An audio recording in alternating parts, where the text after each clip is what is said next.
No hay razones biológicas, hormonales, cromosomales, genéticas que hagan a los hombres más capacitados o mejores para la política. Políticas que te dicen a nosotras que se nos exige el doble y se nos reconoce la mitad.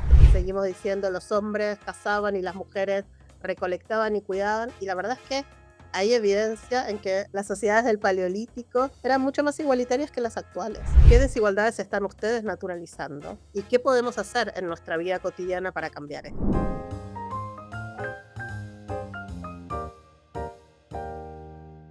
Hola, ¿cómo están? Soy Iván Troncoso y les doy la bienvenida a un nuevo capítulo de Curiosos, el podcast para mentes que nunca dejan de aprender. Hoy quiero invitarte a pensar en algo que está en el centro de muchos de los debates más importantes de nuestra época. Cómo el género atraviesa las instituciones, las políticas públicas y la vida en la sociedad. No se trata de solo un tema de derechos o de movimientos sociales, se trata de entender cómo las estructuras que nos gobiernan fueron diseñadas y para quiénes. ¿Qué herramientas concretas existen para transformarlas hacia una sociedad más democrática, más justa y con mayor equidad? Hoy vamos a hablar sobre el enfoque de género en políticas públicas, sobre la representación política de las mujeres y sobre liderazgos, desigualdades estructurales y cómo todo eso se traduce en decisiones que afectan la vida cotidiana de millones de personas. Pero antes de comenzar, te invito a seguirnos para que no te pierdas de ningún episodio de Curiosos. Así que comencemos. Hoy nos acompaña Julieta Suárez Cao, jefa de programa y profesora asociada del Instituto de Ciencia Política de la Pontificia Universidad Católica de Chile. Es doctora en Ciencia Política de la Universidad de Northwestern en Estados Unidos. Sus áreas de especialización son la política subnacional, los partidos políticos, la representación de la mujer y los sistemas electorales.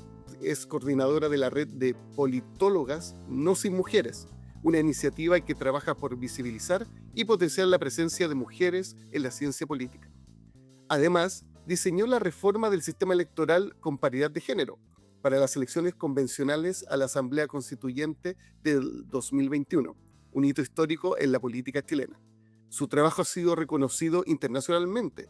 Ganó el premio WGPRS Public Engagement de la Asociación Americana de Ciencia Política, en reconocimiento a su contribución al ámbito público. Hoy conversaremos sobre género, políticas públicas, sobre cómo incorporar el enfoque de género en las instituciones y qué significa construir una sociedad más democrática y equitativa desde las estructuras del poder. Bienvenida, Julieta, ¿cómo estás? Muy bien, Iván, muchas gracias. Muy contenta de estar charlando contigo. No, gracias a ti por aceptar la invitación.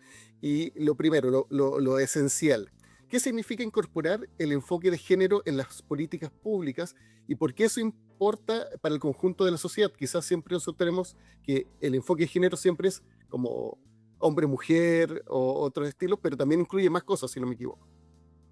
Sí, voy a hacer una pequeña trampa y te voy a decir que no implica el enfoque de género, ¿no?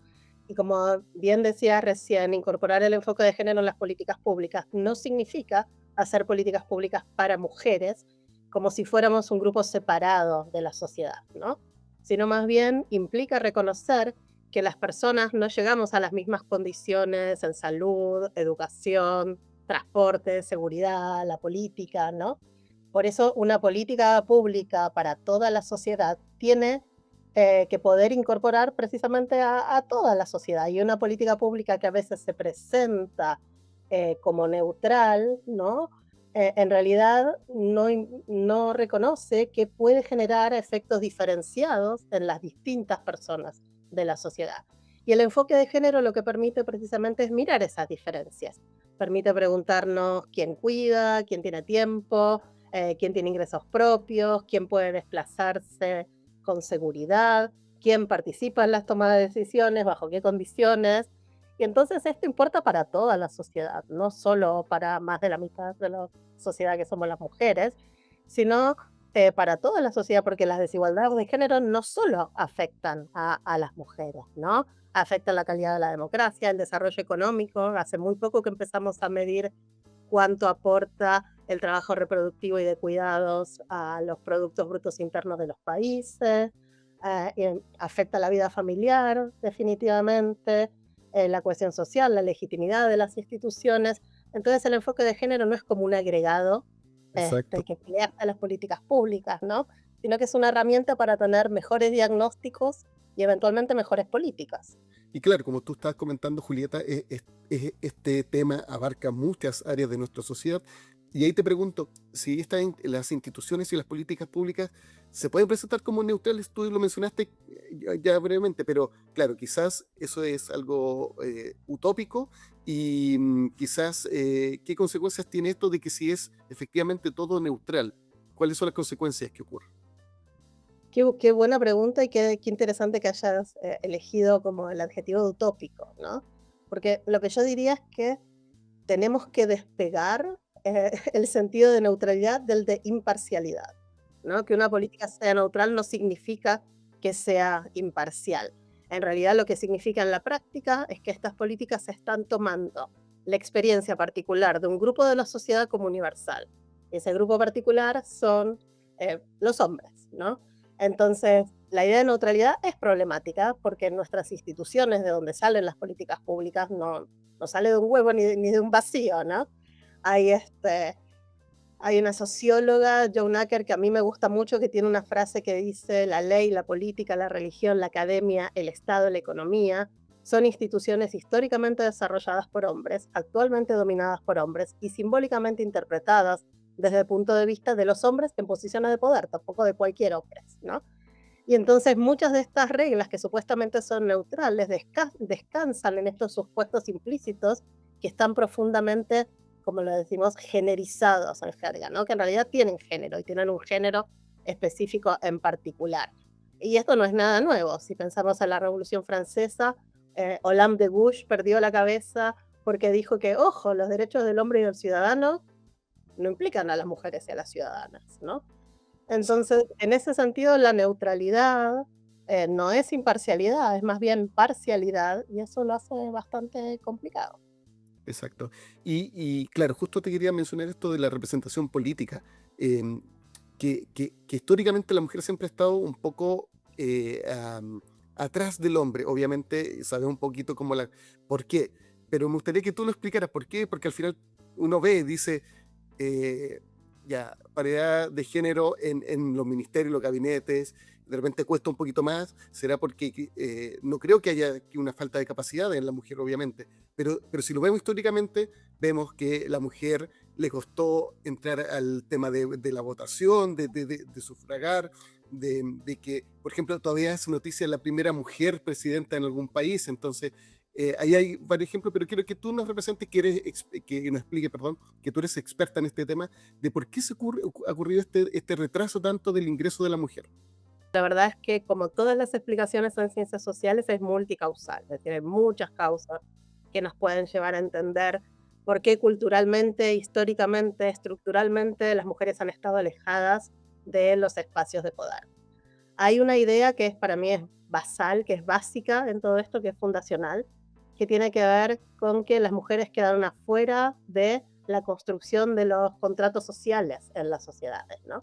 Y quedaron afuera porque quedaron, voy a decir relegadas, pero no es necesariamente relegadas, sino que quedaron asociadas fuertemente al espacio de lo doméstico y de lo privado, ¿no? Versus el espacio de lo público, el espacio de la política democrática, es el espacio de lo público, ¿no? Y las mujeres están históricamente asociadas con el espacio de lo doméstico, de lo de adentro de casa. Y eso tiene consecuencias en las mismas mujeres y en las mismas personas de la sociedad, digamos, hay eh, sesgos implícitos, sesgos cognitivos, no nos damos cuenta, no lo hacemos a propósito. Las mujeres son mucho menos propensas a autonominarse. Cuando yo entrevisto mujeres políticas y les pregunto por qué llegan a la política, en especial en las generaciones más grandes, las más jóvenes, lo ha superado un poco más esto, pero en esa historia, que puede ser verdad o no, pero esa historia pública que cuentan sobre su llegada a la política, siempre hay un hombre, el presidente del partido, el senador que me vio y que supo que yo podría ser buena para esto. Mientras que cuando entrevisto políticos hombres, la historia siempre quise ser presidente, Claro, desde porque la como que me lo infancia. propuse, fue mi meta y ahí yo avancé. En cambio, en el caso de la mujer que tú dices, como que está el aval de alguien masculino y por eso se abre ese camino Eso, en y las claro, primeras generaciones políticas. tal cual, y eso es como un sesgo individual. pero también hay un montón de sesgos estructurales. Por ejemplo, en la política democrática son los partidos políticos los que llevan a las mujeres, ¿no? Eh, y esos partidos políticos en general ya están dominados por hombres, para que entren mujeres tienen que salir hombres, entonces no hay mucho interés de los partidos en nominar mujeres competitivas, por eso las cuotas han funcionado bien, porque hay que obligar a los partidos a hacer esto. No hay mucho interés de los partidos también en cambiar la forma en que funcionan informalmente. No sé si alguna vez alguien de ustedes o de las personas que nos están escuchando ha hecho política, pero los horarios de las reuniones, los lugares de las tomas de decisiones, no se toman las decisiones con el Congreso, ¿no? Se toman en otro lado y se llevan al Congreso para votar. Esos espacios, las mujeres no están, no son compatibles con la doble jornada, son horarios muy tarde, a veces se toman las decisiones en las pichangas, ¿no? Las mujeres no nos invitan a jugar al fútbol. Eh, entonces hay cuestiones tanto estructurales, ¿no? Que ni siquiera son a propósito, así ha funcionado siempre. Y así ha funcionado siempre bueno, siempre ha funcionado sin mujeres, porque las mujeres no estaban en esos lugares, ¿no? Entonces yo creo que eso sería como una explicación relativamente simple de un fenómeno que es completamente multicausal.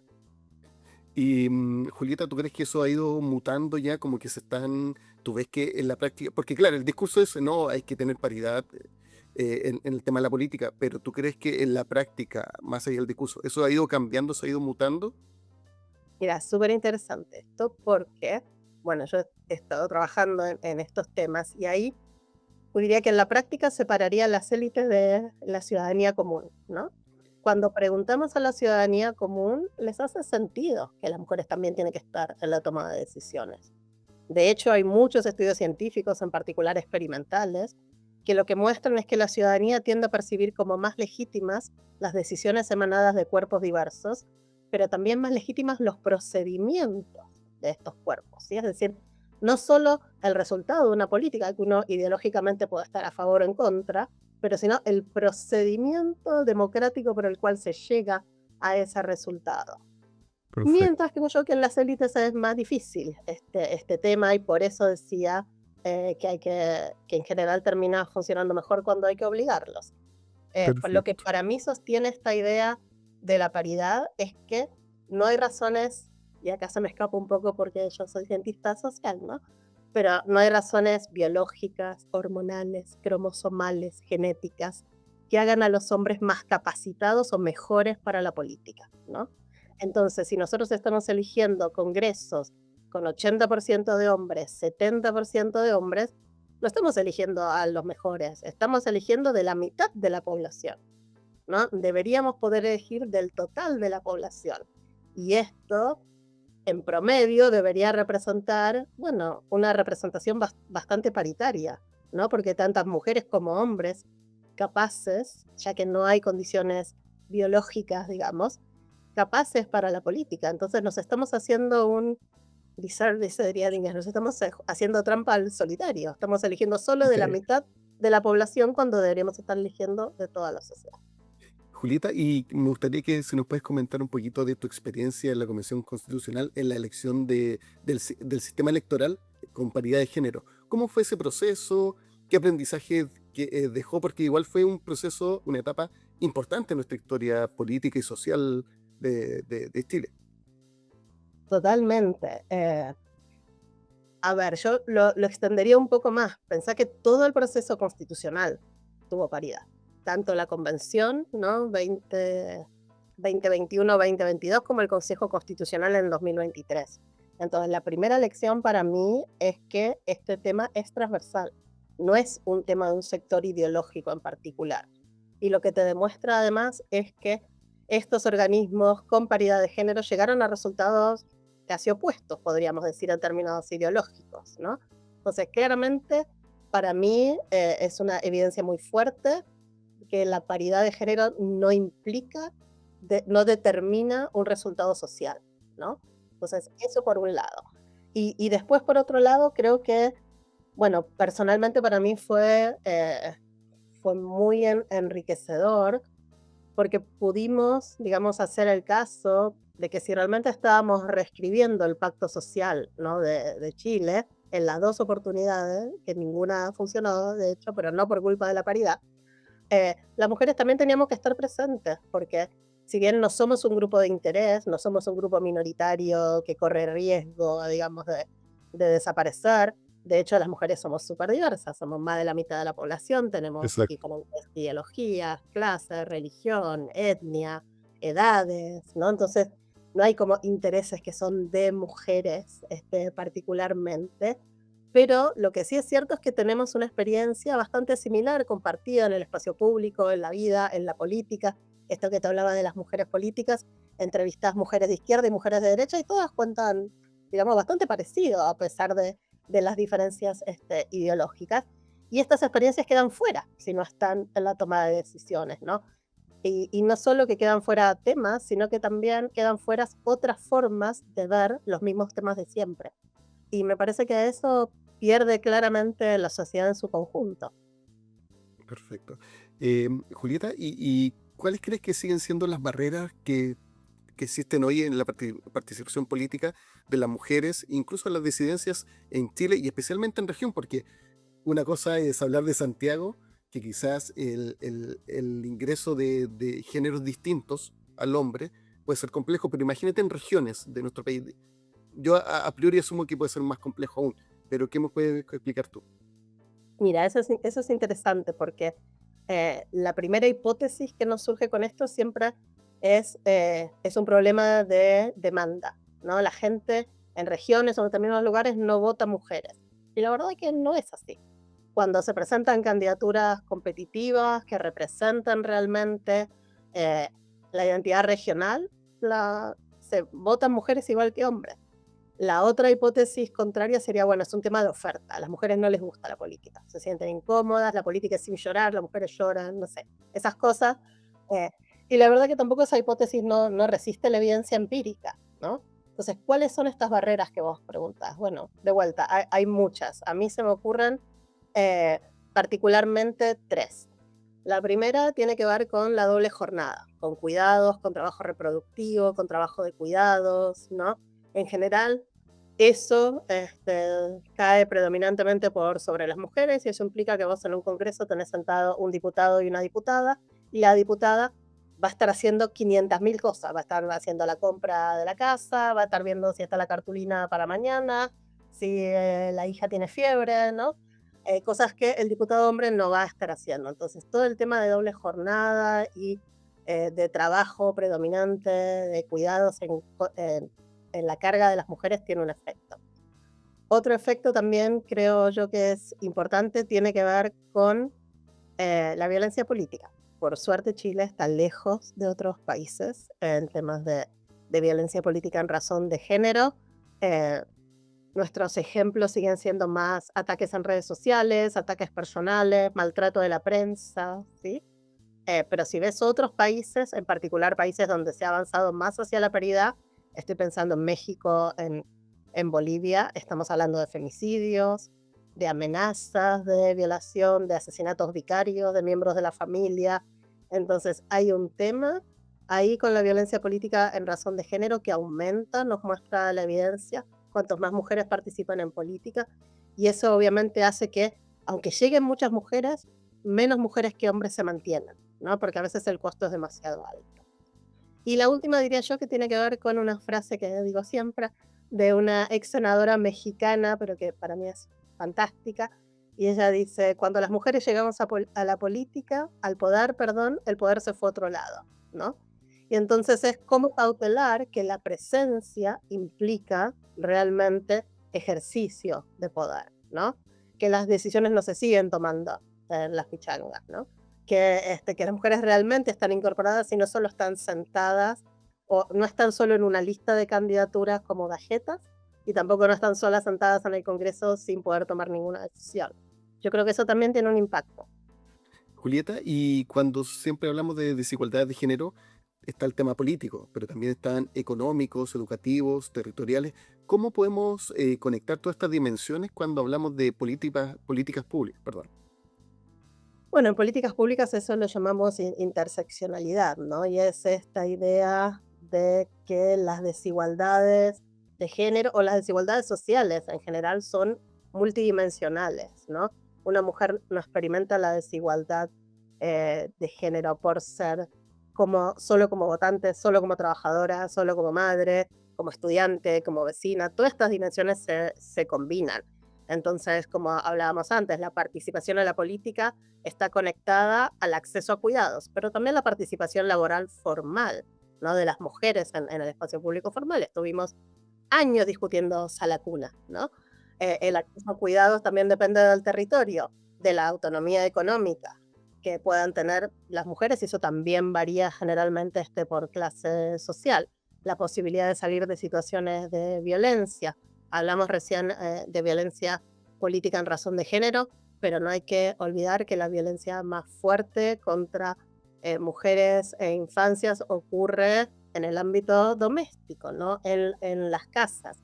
Entonces, una política pública con enfoque de género no puede mirar solo a las mujeres como una masa homogénea, por llamarlo Ok. de alguna forma, ¿no? Sino que necesita coordinación con diferentes políticas que impliquen lo laboral, el acceso a salud, a educación, cuidados, etcétera, y que puedan pintar eh, una, una pintura, valga la redundancia, más matizada de la vida de las mujeres en sociedad. Perfecto, entonces siempre es clave esto de la interseccionalidad en las políticas públicas y en ese sentido como que cómo hemos ido avanzando en las desigualdades de género. ¿Crees que ha habido un avance? ¿Está algo estancado? ¿Cómo ves ese ámbito, Julieta?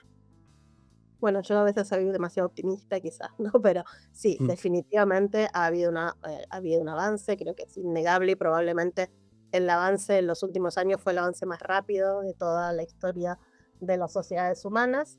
Es cierto que la pandemia tuvo un efecto como de freno, digamos, en el acceso a cerrar las brechas de género, pero hay avances evidentes en la educación. Hoy día las matrículas universitarias son predominantemente de mujeres en todo el mundo, no salvo de Chile, de presencia de mujeres en espacios públicos, en la política, de reconocimiento de derechos, de legitimidad social, de la igualdad. Ya es un poco sentido común, digamos, ¿no? Que antes no lo era. Entonces, en ese sentido, ha habido un avance, pero hay brechas muy persistentes. Y la brecha más persistente, creo yo, tiene que ver con este pequeño ladrillito que sostiene todas las sociedades humanas, que tiene que ver con los trabajos de cuidado y de reproducción, sin los cuales la Bien. sociedad no existiría, sin los cuales no habría trabajo de producción, sin, sin la reproducción, ¿no? Entonces yo creo que esas brechas todavía persisten. Es bueno que las estamos viendo más claramente. Te contaba recién antes, hace poco empezamos a medir eh, porcentaje del aporte del trabajo de cuidados y reproductivo al PBI de las sociedades. Hace poco empezamos a medir el uso del tiempo, ¿sí? En una pareja heterosexual promedio, cuánto dedican las mujeres y los hombres a trabajos no remunerados. El problema de trabajos de domésticos y de cuidados es que son trabajos no remunerados, que no generan, por ejemplo, después derechos previsionales, ¿no? Acceso a una Exacto. jubilación, etcétera. Entonces yo creo que ese sigue siendo como el punto de donde se sostienen las brechas más fuertes, y si bien hemos avanzado un montón en cerrarlas, todavía nos queda como ese último esfuerzo. Julieta, y justo te quería preguntar sobre el liderazgo de las mujeres actualmente, tanto a nivel local como global. ¿Qué crees que está cambiando y que sigue estando igual? De hecho, también es un tema que no es menor, que estamos en un año donde se va a generar un nuevo secretario general de la ONU y donde fuertemente se está eh, proponiendo que haya una mujer, y igual como primera es una mujer, como secretaria general. Entonces, ¿cómo ves estos liderazgos femeninos y este escenario que justo nos da la coyuntura de que está por el lado de nosotros Michelle Bachelet como candidata? Entonces, ¿qué nos puedes hablar o profundizar sobre este tema? Este tema creo que es muy importante que se visibilice porque, digamos, aún estudios hechos en el siglo XX, por ejemplo, cuando las personas estudiaban política y liderazgo a nivel comunal o a nivel barrial, son mujeres. Hasta el día de hoy, si vos vas a un barrio, a una comunidad, ves bueno, quién se encarga, ¿no? De necesidades, cuidados, liderazgo, a veces hasta representación en esos lugares, son mujeres.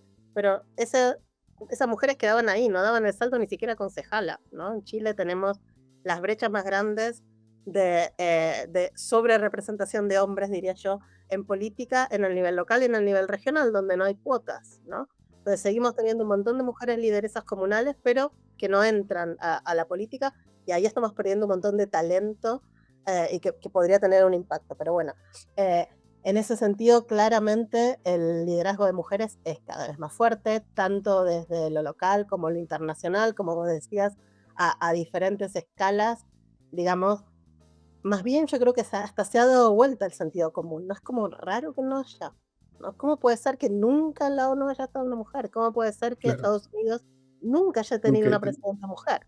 ¿No? Exacto, Antes nos llamaba más la atención la primera mujer, como decías, y ahora creo que nos llama más la atención cómo puede ser que nunca, ¿no? Y eso habla de algo que ha cambiado profundamente, pero bueno, como hablábamos antes, igual se mantienen brechas, dificultades. eh, Hay políticas que te dicen a nosotras, se nos exige el doble y se nos reconoce la mitad, ¿no?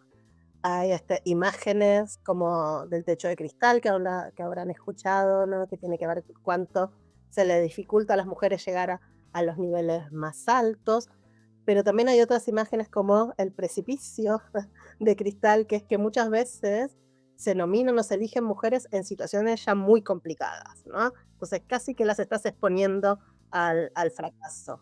Y un montón de esas imágenes tienen que ver con, bueno, cómo ha cambiado el liderazgo de las mujeres, cómo esperamos cada vez más mujeres y cómo, bueno, quizás habría que avanzar a pensar en liderazgo sin tantos estereotipos, ¿no? No necesariamente una mujer tiene que ser más cuidadosa, más maternal, etcétera. Hay hombres con liderazgo más femeninos, se me ocurre el presidente Obama, por ejemplo, en, en Estados Unidos, y hay mujeres con liderazgos más masculinos, ¿no? Entonces, nada, perdón, ahí me fui un poco de tema, pero me parece una reflexión interesante. El liderazgo de mujeres está cambiando, es cada vez más aceptado y es más raro que no haya mujeres, pero algunas cosas todavía siguen igual. perfecto, Julieta. Y ahora te quiero llevar al lado académico. Tú eres jefa del programa y del diplomado en género, políticas públicas y sociedad. ¿Y qué es lo que esencialmente esto aporta a los alumnos? ¿Qué herramientas van a aprender? ¿Para qué sector de profesional está enfocado este programa y qué es lo esencial que van a encontrar los alumnos cuando lo participen en él? Mira, la verdad es que todas las participantes en estas 3 ediciones ya del diplomado que hemos tenido han venido de extracciones bastante diversas. Sociedad civil, mundo público, pero también empresas y mundo privado. Las empresas muchas veces son las que están más a la vanguardia en políticas antiabuso, antiacoso. Entonces, realmente eso es algo, a pesar de que es de políticas públicas, está muy abierto, diría yo, a cualquier persona que le interese, que sabe que las desigualdades de género existen, pero que necesitan quizás marcos conceptuales, evidencia, herramientas concretas para poder incorporarlas a su vida cotidiana, a su trabajo. Está dirigido entonces en personas que tienen un interés en políticas públicas, pero también organizaciones sociales, municipios, servicios públicos, educación, investigación, cooperación internacional, el mundo privado, como te decía antes, también es quienes ya tienen como algunas intuiciones, pero buscan fortalecer su formación para analizar, para ver problemas sociales desde esta perspectiva. Y la verdad que las participantes, también tenemos participantes hombres, no es un diplomado solo de mujeres, encuentran una combinación, creo yo, súper interesante de teoría, evidencia, herramientas aplicadas, diferentes disciplinas. En nuestro cuerpo docente tenemos economistas, abogadas, sociólogas, politólogas, me voy a olvidar de alguien y me van a matar, de letras, de educación, historiadoras, geógrafas. Entonces vemos esto desde todos los puntos posibles, ¿no? Y me parece que eso es lo que lo hace muy rico, es muy interdisciplinario, la gente que viene también trae su propia experiencia y eso hace que aprendamos también mucho en conjunto esta idea, ¿no? de que el aprendizaje es una co-creación y eso es súper bueno en la educación continua. Los diplomados son muy buenos para eso, no es solo transmitir información y transmitir teorías, sino es también conocer otras experiencias, cómo se hizo en otros lugares, y es un espacio que termina construyendo un lenguaje común más allá de que tenemos participantes y profesoras súper diversas, de temas disciplinarios, ideológicos, etcétera. Y eso para mí es súper importante, lo hace un espacio muy rico, muy plural, muy respetuoso. Excelente, Julieta. Por último, para ir cerrando esta primera parte de nuestra charla que ha sido bastante interesante, quiero hacerte un ejercicio, como que piensa en el futuro, vamos a hacer un poco futurología en este escenario, y me gustaría preguntarte a ti, ¿qué cambios concretos te gustaría que ocurriera en nuestro país en los próximos años en el término de equidad de género, pero en las instituciones? ¿Cómo lo que tú lo puedes avisorar de aquí, no sé, a un mediano plazo, 5 años más, 10 años más, no sé?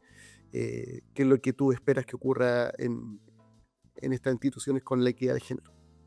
Ah, Iván, yo soy mejor pasadóloga que futuróloga, pero bueno, voy a hacer un esfuerzo. Eh, a mí me gustaría que realmente quedara establecido, digamos, y que haya un acuerdo social de que esto es un tema transversal, que es una herramienta, que no es un resultado, ¿no? Si bien el resultado es ir cerrando las brechas de género, pero esto es para obtener una sociedad más justa, más democrática, ¿no?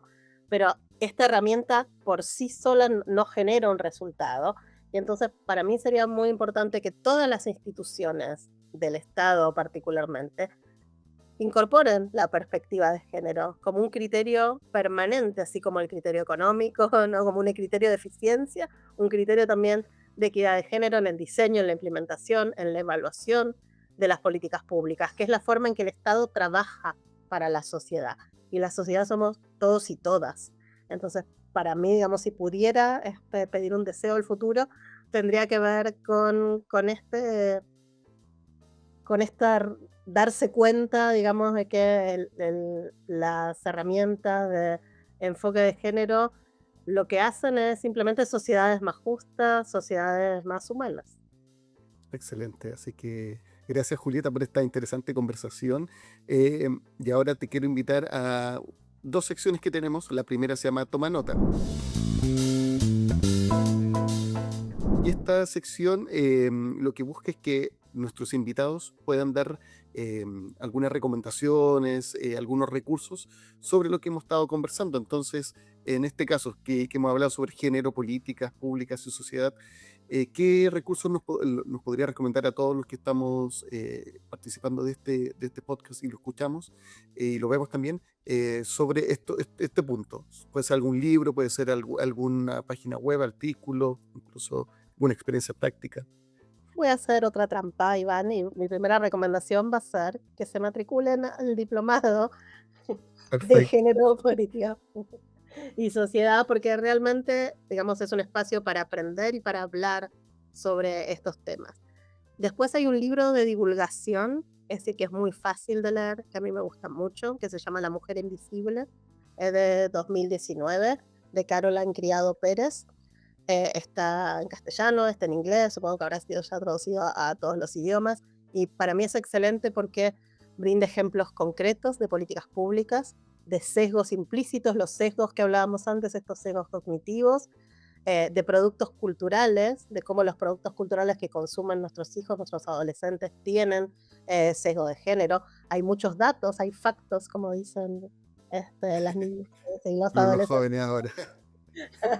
Eh, y esto muestra claramente que no es un tema ideológico, no es un tema metafísico, es un tema muy real que nos atraviesa por completo en toda nuestra socialización, en toda nuestra educación, eh, y que lo ideológico para mí precisamente es desconocer esta realidad, ¿no? Y en ese sentido ese libro a mí me sirve mucho. Te voy a dar brevemente un ejemplo.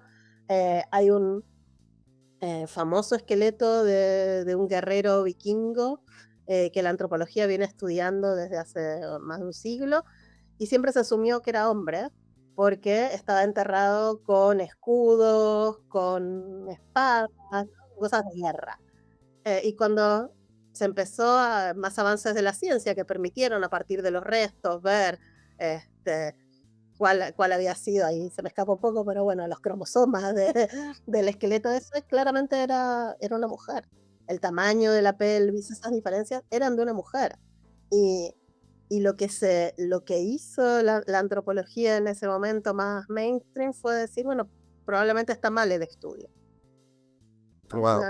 No es las mujeres, quizás en esas sociedades también participaban en la defensa, en temas de guerra. Y esto es muy común en todos los estudios desde que seguimos diciendo los hombres cazaban y las mujeres recolectaban y cuidaban. Y la verdad es que hay evidencia en que las sociedades, antes en mi época se decía prehistórica, ya no se dice más prehistórica, pero las sociedades del Paleolítico eran mucho más igualitarias que las actuales.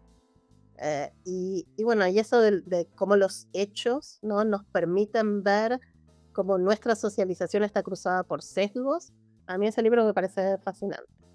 Perfecto. Entonces ahí tenemos el diplomado más esta lectura recomendada para las personas que quieran introducirse un poquito más en esta materia. Bueno, y ahora te llevo esta otra sección que tenemos, la segunda de este programa, que es la última pregunta. Y esta última pregunta no va a ser para ti, Julieta, sino que quiero que le dejes esta inquietud planteada a toda la gente que nos ve y nos escucha y que pueda para que después pueda reflexionar sobre este tema. Entonces, ¿qué pregunta le podrías dejar para todos los que nos están viendo sobre el rol que pueden jugar las personas o la construcción de instituciones y espacios más justos e igualitarios? Sí, en toda esta charla estuvimos hablando y pensando en cómo poder hacer instituciones más justas, más equitativas. Estuvimos hablando de cómo las instituciones impiden a veces esto, ¿no? Y entonces la pregunta que yo dejaría para nuestra audiencia es, ¿qué desigualdades están ustedes naturalizando con respecto al género? ¿Y qué podemos hacer en nuestra vida cotidiana para cambiar esto? Perfecto, excelente. Así que ahí le dejamos tarea para la casa para que todos reflexionemos sobre este punto y veamos en qué podemos mejorar y qué podemos y qué cosas buenas tenemos para seguir manteniéndolas. Entonces, por último, Julieta, si las personas que ya están escuchando este capítulo dicen, oye, qué interesante lo que está hablando Julieta, me gustaría saber un poquito más. ¿Cuál es para ti el mejor canal para que la gente se contacte contigo? Eh, Correo, redes sociales, página web, no sé, te lo dejo a tu criterio. Uy, últimamente, como estoy también de directora del instituto, tengo las redes sociales un poco abandonadas, así que correo definitivamente parece que soy del siglo pasado. Eh, julieta.suarez@uc.cl y todos los canales de comunicación de la Facultad de Historia, Geografía y Ciencia Política y de Educación Continua de la Universidad Católica. Perfecto, Julieta. Te quiero dar las gracias por esta interesante conversación. Siempre es llamativo hablar sobre estos temas que al final no solamente es de un grupo, de un sector, sino que es transversal, entonces, y que nos toca a todos en diferentes áreas. Entonces, es súper importante también hablarlo y que esté en la palestra de las conversaciones de nuestra sociedad. Así que te agradezco que hayas podido participar y nada, siempre serás bienvenida acá, a Curiosos. Muchas gracias, Iván, un placer realmente esta charla. Y eso es todo por hoy en Curiosos, el podcast para mentes que nunca dejan de aprender. Este programa está producido por la Pontificia Universidad Católica de Chile, siempre comprometida con el fomento del aprendizaje continuo y la innovación. Si quieres saber más sobre nuestros programas, te invito a ingresar a www.educacioncontinua.uc.cl. Soy Iván Troncoso y agradezco a Delfina y Salvador en la producción y a Ana en la edición. Si te gustó este episodio, por favor síguenos para que no te pierdas de ningún capítulo de Curiosos. Nos escuchamos en el próximo episodio y recuerda, las personas curiosas no se aburren nunca. Nos vemos.